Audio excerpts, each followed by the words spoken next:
Rush Limbaugh was a vile motherfucker. Well, Rush Limbaugh III made his name, which was ridiculous and absolutely perfect, just an absolute parody of what a rich asshole blowhard might be named in a too overt satirical novel about a country made untenable by its proud aversion to both empathy and accountability. As a conservative political commentator, he also spent much of his professional life around sports. Alongside vilifying and degrading his most vulnerable fellow citizens for money, Limbaugh's sports fandom was a lifelong passion. He was a longtime supporter of the Pittsburgh Steelers, the Nebraska Cornhuskers, and every dehumanizing social force in American life.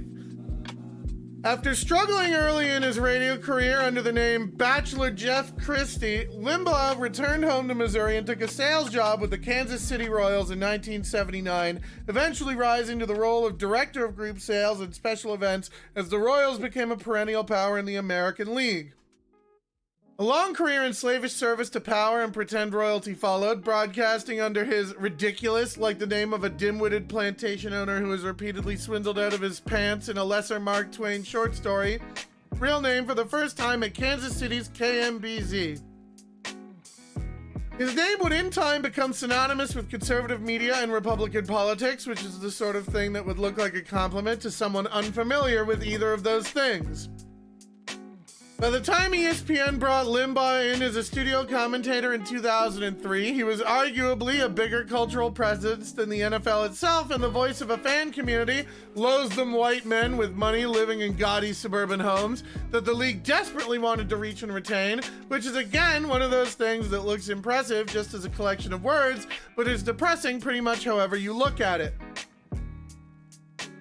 Limbaugh lasted just a few weeks on the job because an objectively idiotic comment about Donovan McNabb, Limbaugh, bringing his signature perspective to bear on the sport he loved, thought McNabb was getting too much credit because the media has been very desirous that a black quarterback do well, led to a predictable and deserved backlash. It was, in its way, all perfectly Limbaugh, both in terms of how he invited controversy and sparked conversation without actually saying or doing anything interesting or insightful or remotely new himself, and also because the combination of his bottomless carny cynicism and sincere personal reprehensibility made it impossible to parse just how much of a calculated work it really was. In his later career, Limbaugh did pretty much the same shit he always did for a tremendous audience, but far from the mainstream success that he simultaneously sought and reviled as part of his broader gambit. He spent his last years sucking up to Donald Trump, one of the few men alive to match Limbaugh's own passions for getting divorced and listening to himself talk, and received the Presidential Medal of Freedom last year. It was a fitting final moment. This is one of the best takedowns I've ever seen, by the way, this next paragraph. It was a fitting final moment in a distinctly American life. Two men, born rich and with deep love for themselves and without any redeeming qualities, who recognized that pushing the worst and most destructive lies in the nation's history could win them the stupid gilded glory they sought, honoring each other for how much each honored the other. Two people who lived to laugh at the wreckage they made, who never learned anything or loved anything, whose wealth and personal damage ensured that they were somehow never told to shut the fuck up over the course of their long and brutal lives, who would sooner die than be held accountable for anything, or indeed acknowledge that any power on earth or in heaven could hold them to that account, recognizing in each other the only thing they could appreciate, which was their own reflection.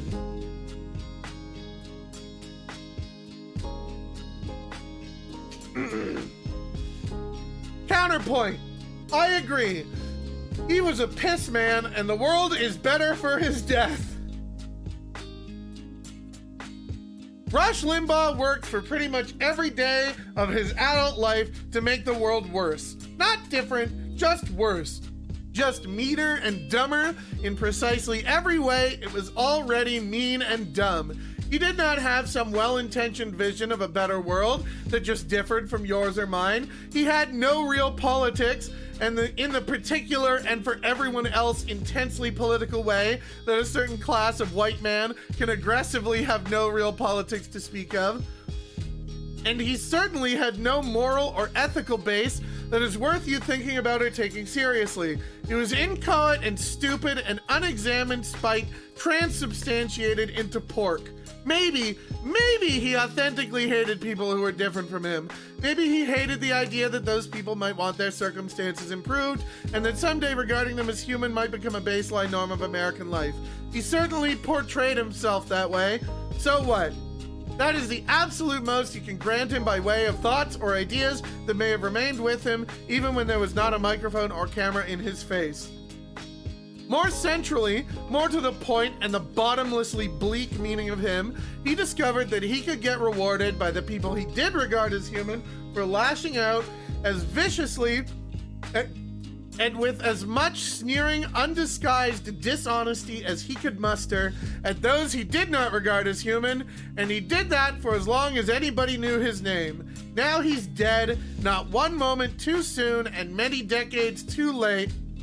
He lives on in innumerable, interchangeable, worthless, smirking morons and hustlers. The world will never miss him. He's everywhere you look. This is one of the absolute best takedowns of a political figure I have ever read in my entire fucking life. Particularly this paragraph.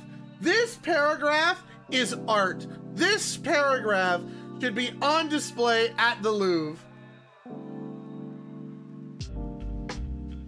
This specific bit is just such a perfect paragraph.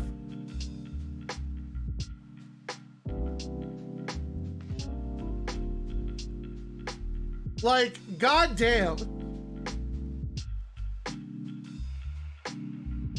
Like, I'm gonna read it again, just because I like it that much.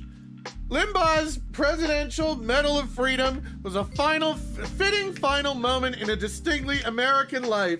Two men, born rich and with deep love for themselves and without any redeeming qualities, who recognized that pushing the worst and most destructive lies in the nation's history could win them the stupid gilded glory they sought, honoring each other for how much each honored the other.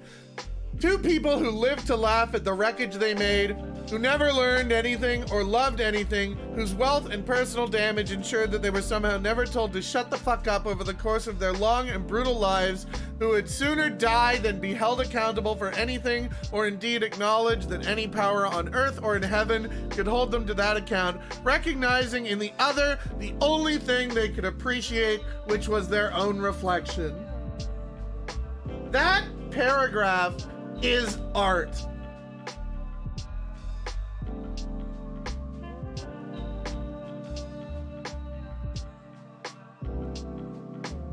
Like, this is the kind of ruthless food critics wish they could channel.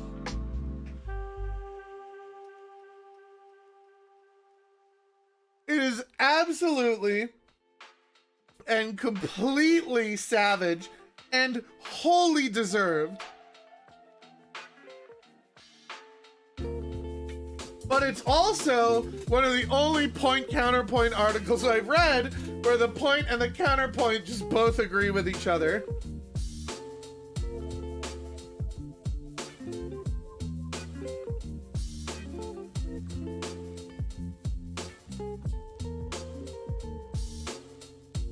And I think it is absolutely magical.